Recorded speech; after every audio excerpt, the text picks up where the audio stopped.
آج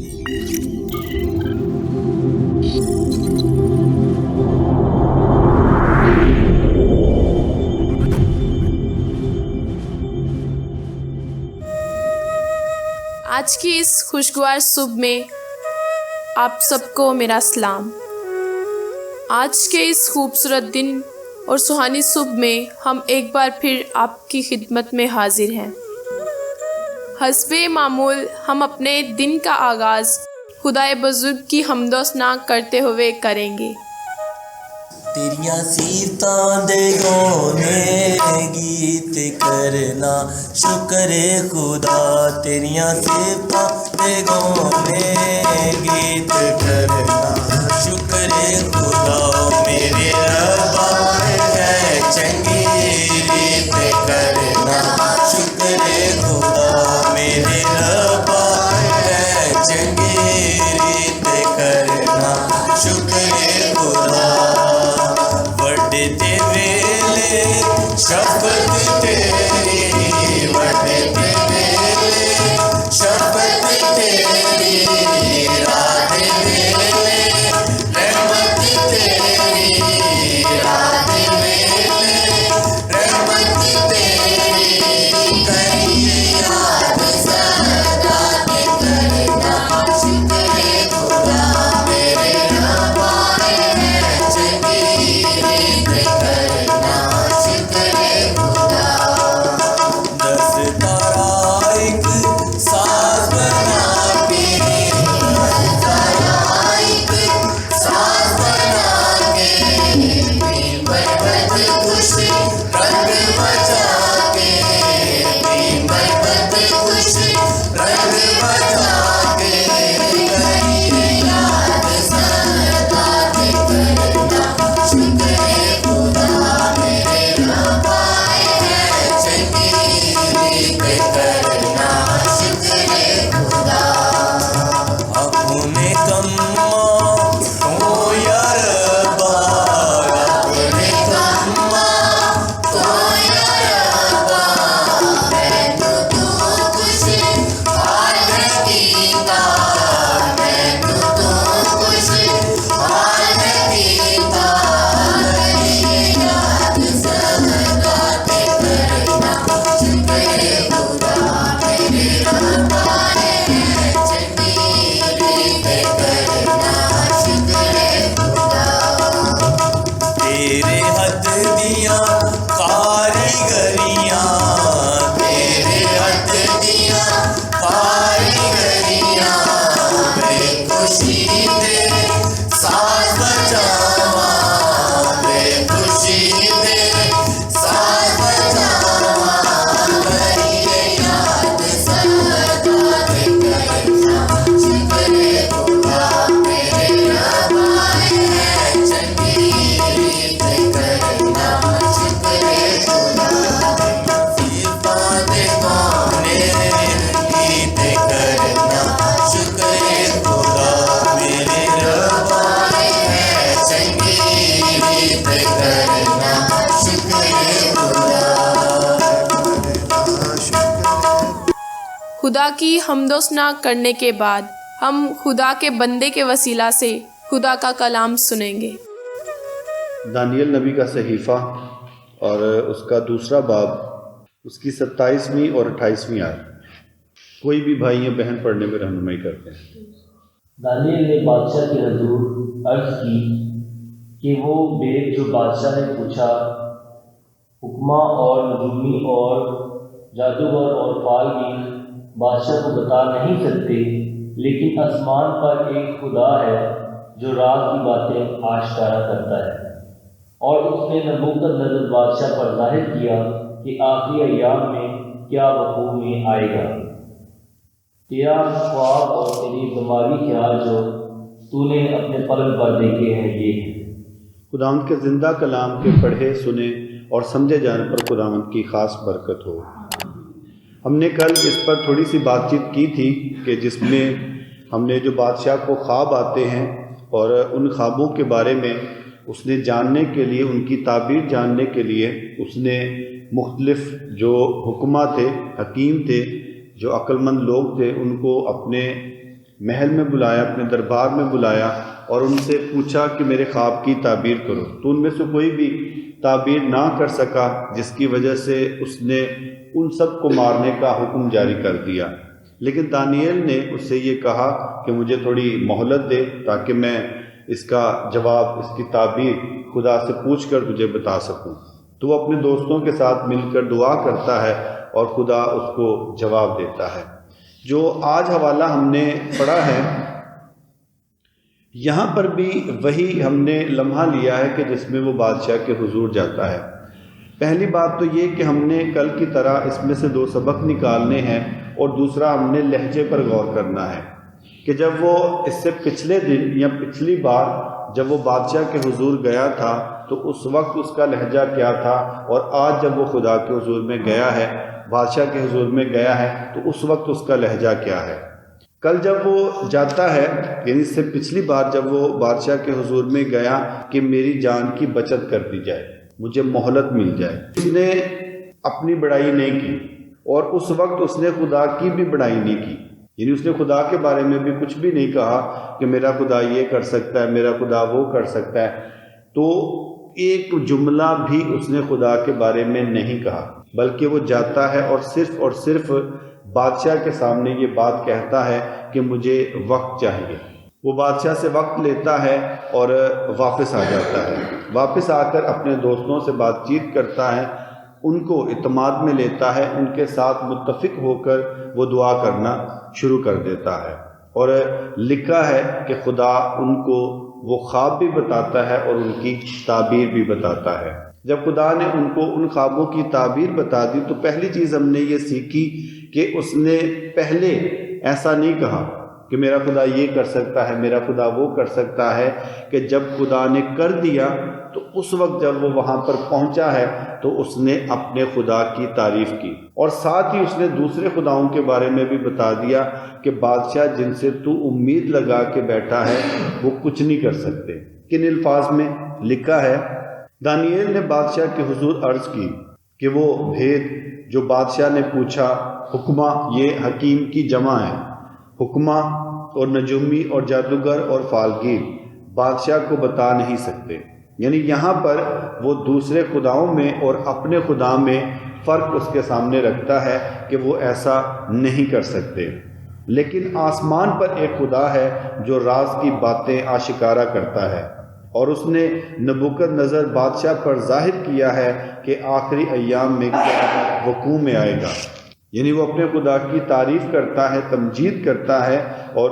اس کو بتاتا ہے کہ یہ صرف اور صرف آسمان پر ایک خدا ہے کہ جس کی یہ صفت ہے کہ وہ آنے والے وقت کے بارے میں بتا سکتا ہے۔ تو اس طرح سے اس نے کام ہونے سے پہلے شیخی نہیں ماری، بلکہ جب کام ہو گیا تو اس وقت اس نے خدا کی تعریف کی ہے، اب بھی وہ شیخی نہیں مار۔ یعنی یہ نہیں کہ آپ نے صرف مجھ سے سنا یا ٹی وی پر کسی خادم سے سنا یا کسی اور جگہ سے کسی خادم کو سنا اور ان کے کہنے کے مطابق، ظاہری سی بات ہم یہاں پر جب بیٹھے ہوتے ہیں تو جو واقعہ ہم پڑھ رہے ہوتے ہیں ان کے مطابق ہم یہ کہتے ہیں کہ ہمارا خدا یہ کر سکتا ہے، لیکن وہ کام کرنے کے لیے کسی شخص کا موجود ہونا ضروری ہے، خدا کے ممسوک کا موجود ہونا ضروری ہے، وقت اور حالات کا ہونا ضروری ہے کہ اگر کسی وقت میں وہ حالات نہیں ہیں، وہ ضرورت نہیں ہے، تو آپ کیسے خدا سے کہہ سکتے ہیں کہ خدا یہ کام کر؟ مثال کے طور پر آپ کے پاس یہ نہر ہے، اگر یہاں پر پل نہیں ہے، آپ نے واقعہ پڑھ لیا بحر کلزم کا کہ موسیٰ نے ایک لاٹھی لی کہ جس سے وہ اپنی بھیڑ بکریاں چراتا تھا، وہ لاٹھی لی اور پانی پر ماری اور رستہ بن گیا۔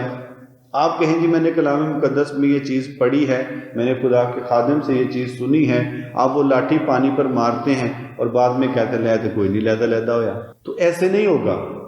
آپ نے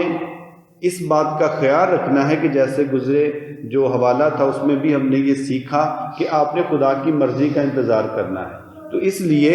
وقت اور حالات کے مطابق جو خدا کرنا چاہتا ہے یا جو کر رہا ہے آپ اسی کو بیان کریں، اسی کی تعریف کریں، اسی کی تمجید کریں۔ اگر آپ ادھر ادھر کی باتیں بھی کریں گے تو سامنے والے آپ کو عجیب عجیب سوال کریں گے، جس کی وجہ سے کسی جگہ پر آپ کو پھیکا پڑنا پڑ سکتا ہے۔ اس لیے ان باتوں کا خیال کریں۔ پھر اس کے بعد جو دوسری چیز ہے وہ ہم نے حوالے میں شامل نہیں کیا، لیکن اس لیے کہ میں نے ظاہری سی بات ہے آپ کے سامنے بیان کرنا ہوتا ہے تو میں مکمل جو حوالہ ہوتا ہے وہ پڑھتا ہوں۔ جس شخص کے ذریعے سے، جو پیچھے ہم نے پڑھا تھا سردار اریوک، کہ جس نے اس کو ساری تفصیل بتائی تھی، جب اس نے خواب دیکھ لیے تو یہ پھر اسی کے پاس گیا تھا۔ اس نے اپنے اندر کوئی غرور پیدا نہیں کیا کہ اب مجھے خوابوں کا پتہ چل گیا، اب تو میں ڈائریکٹ بھی بادشاہ سے جا کے مل سکتا ہوں۔ اس نے اپنے اندر غرور نہیں پیدا کیا، اس نے جو پراپر طریقہ تھا اسی طریقے سے پھر کام کیا۔ یعنی ایسا نہ ہو کہ آپ خدا کے حضور میں دعا کرتے ہیں، روزہ رکھتے ہیں، خدا آپ کو برکت دیتا ہے، تو جو آپ کے ساتھی ہیں، جو آپ کے رفیق ہیں، جن کے ذریعے سے آپ تک کوئی بات پہنچی ہے، جن کے ذریعے سے آپ نے سیکھا ہو، آپ اس کو بھی کراس کر کے آگے چھلانگ لگا کے چلے جائیں۔ نہیں، یہ بھی دانیل کے اندر صفت پائی گئی۔ جب خدا نے اس کو ان خوابوں کے بارے میں بتایا تو وہ سب سے پہلے اسی سردار اریوب کے پاس جاتا ہے اور اس کو جا کر یہ کہتا ہے کہ بادشاہ کے حضور یہ پیغام پہنچا کہ وہ حکیموں کو نہ مارے، میں اس کے خواب کی تعبیر بتاؤں گا، مجھے خدا نے اس کے بارے میں بتا دیا ہے، میں اس کے خواب کی تعبیر بتاؤں گا۔ تو ابھی تک دو سبق ہم کہہ سکتے ہیں کہ ہم نے اس میں سے سیکھ لیے۔ پہلا سبق یہ کہ اس نے خدا کے خلاف، خدا کے متعلق کوئی بھی کسی بھی طرح کی کوئی بات بادشاہ سے نہیں بیان کی، لیکن جب کام ہو جاتا ہے تو وہ اسی تعلق سے وہ خدا کی صفت بیان کرتا ہے، خدا کی تعریف و تمجید کرتا ہے۔ اب آ جاتے ہیں تیسری چیز پر کہ جب وہ بادشاہ کے حضور میں ہے اور اس نے خدا کی تعریف کی، خدا کی تمجید کی، اس کے لیے بڑے بڑے اچھے الفاظ استعمال کیے کہ ان کے خداؤں کی حیثیت بتا دی اور اپنے خدا کی صفت بتا دی، تو پھر اس کے بعد اس نے اس خواب کو بیان کیا۔ اس خواب کو بیان کرتے ہوئے بھی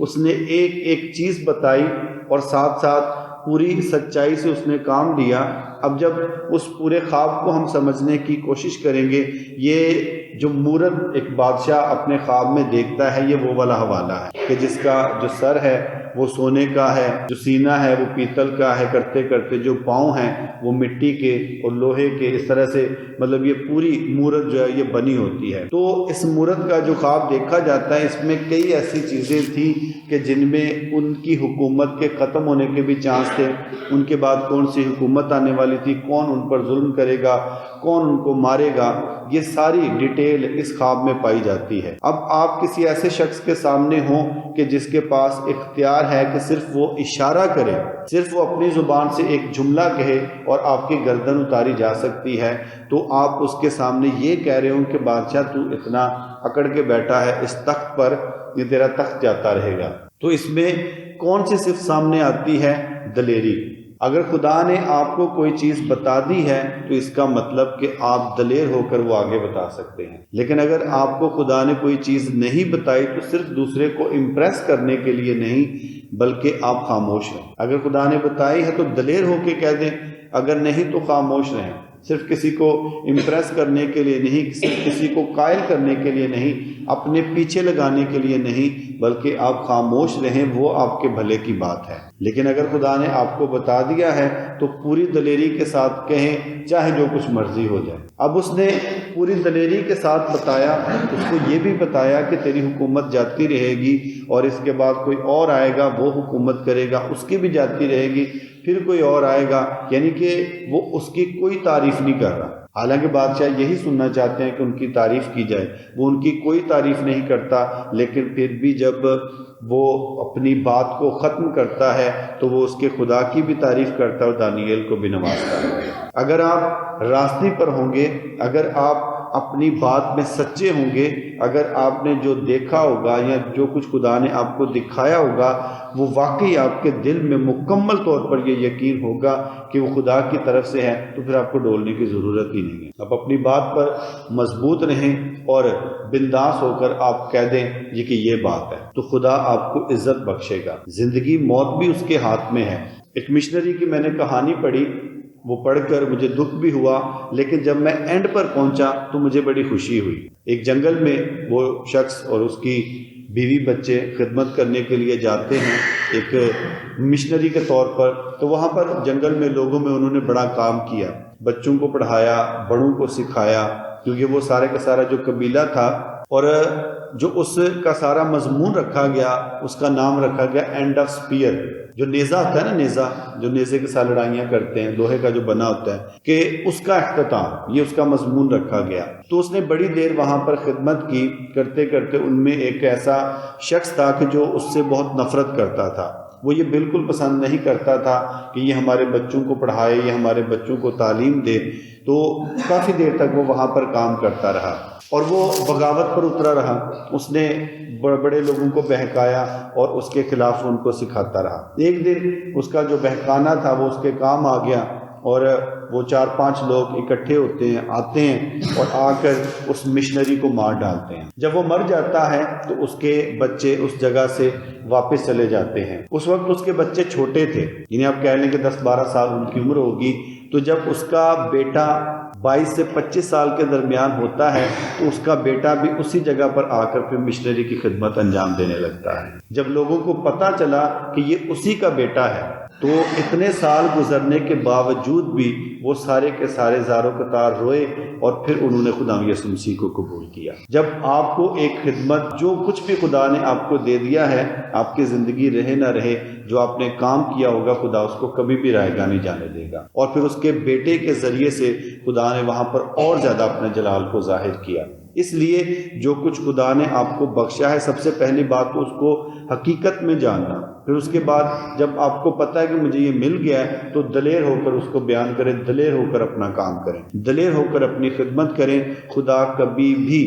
آپ کو شرمندہ نہیں کرے گا بلکہ آپ کو سرفرازی بخشے گا، اور سمجھے کہ جب آپ کو سرفرازی ملتی ہے تو آٹومیٹیکلی خدا کی تعریف سننے والا، دیکھنے والا، وہ خدا کی تعریف کرے گا اور ضرور کرے گا۔ وہ نہ چاہتے ہوئے بھی وہ کہے گا کہ نہیں انہوں دا خدا کیا بات۔ اور اس لیے میں اور آپ کسی نہ کسی طرح سے ضرور خدا کی تعریف کا سبب بن جاتے ہیں۔ اس لیے یہ ہماری زندگی میں مقصد ہونا چاہیے۔ ہم نے 3 سبق اس میں سے سیکھے کہ ہم کبھی بھی دوسروں کے سامنے کبھی بھی فضول میں، جیسے قرآن عہد نامے میں یہ لکھا بھی ہے کہ خدا کا نام بے فائدہ مت لے، کہ جہاں پہ ضرورت ہے اسی جگہ پر بے فائدہ نہیں لینا۔ تو بے فائدہ کبھی شیخی بھی نہیں مارنی، ہمارا خدا یہ کر لیتا ہے، وہ کر لیتا ہے، اس طرح سے نہیں۔ جہاں پہ جو ضرورت ہے اسی کے مطابق آپ نے بیان کرنا ہے کہ ہاں بھائی گزرے وقت میں یہ بھی ہوا، یہ بھی ہوا، یہ بھی ہوا، اور آج بھی خدا جس کام کی ضرورت ہوتی ہے وہ کرتا ہے۔ یہ نہیں کہ صرف مشہوری اپنی کرنے کے لیے کرتا ہے، بلکہ جس چیز کی ضرورت ہوتی ہے خدا وہ کام کرتا ہے۔ پھر اس کے بعد کہ شارٹ کٹ نہیں استعمال کرنا، غرور میں آ کر جو لوگ خدا نے آپ کو بخشے ہوتے ہیں، جو ذریعے وسیلے آپ کو بخشے ہوتے ہیں، ان کو نہیں چھوڑنا بلکہ انہی کے ساتھ مل کر کام کرنا ہے۔ پھر اس کے بعد جو آخری چیز ہم نے یہاں پر سیکھی کہ آپ نے دلیری کے ساتھ جو کچھ خدا نے آپ کو بخشا ہے وہ بیان کریں، کام کریں، اور آپ کی بھی سرفرازی ہوگی اور اسی کے ذریعے سے خدا کی بھی تعریف اور تمجید کی جائے گی۔ خدا آج کے کلام کے وسیلے سے ہمیں بہت برکت اور ایمان بخشے۔ یقیناً آپ سب نے کلام کے وسیلہ سے برکت پائی ہوگی۔ آئیے ہم کلام مقدس کے لیے اور ساری عبادت کے لیے شکر گزاری کریں گے، اور یہاں موجود لوگوں کے لیے اور آن لائن سننے اور دیکھنے والوں کے لیے دعا کریں گے اور برکت چاہیں گے۔ بزرگ آسمانی باپ، ہم تیری شکر گزاری کرتے ہیں آج کے دن، اس وقت اور اس لمحے کے لیے جو تو نے ہمیں بخشا، کہ ہم تیری حمد کریں، تمجید کریں اور تیرے نام کو دھن باد کہیں۔ شکر گزاری کرتے ہیں آج کے خوبصورت کلام کے لیے جو ہماری ضرورت کے مطابق ہمیں بخشا گیا۔ دعا ہے کہ یہ پھلدار ثابت ہو اور ہم 30 گنا، 60 گنا اور 100 گنا پھل لانے والے ہوں۔ شکر گزاری کرتے ہیں عبادت میں شامل تمام لوگوں کے لیے جنہوں نے تیری حضوری میں آنا اہم سمجھا۔ ان سب کے لیے تیری برکت، سلامتی اور ایمان میں بڑھوتری کی دعا کرتے ہیں۔ اسی طرح شکر گزاری کرتے ہیں ان سب بہن بھائیوں، بچوں اور بزرگوں کے لیے جو آن لائن اس عبادت میں شامل ہوں گے۔ ان سب لوگوں کے لیے تیرے حضور سے برکت، سلامتی اور ایمان افروزی کی دعا کرتے ہیں۔ دعا کرتے ہیں ان سب لوگوں کے لیے جو بڑے ایمان کے ساتھ اس عبادت میں شامل ہوئے تاکہ اپنی بیماری کمزوری سے نجات پا سکیں، اور اسی طرح آن لائن بھی جو ایمان کے ساتھ شامل ہوتے ہیں وہ شفا پائیں اور تیرا یسوع نام ان سب کی زندگیوں میں عزت اور جلال پائے۔ فضل بخشنا کہ ہم کل کے دن بھی اس عبادت میں شامل ہو کر تیرے حضور سے برکت، سلامتی اور شفا پا سکیں۔ آمین۔ یقیناً آج کی یہ عبادت آپ کے لیے بابرکت رہی ہوگی۔ اجازت چاہیں گے۔ مسیح میں آپ سبوں کو سلام۔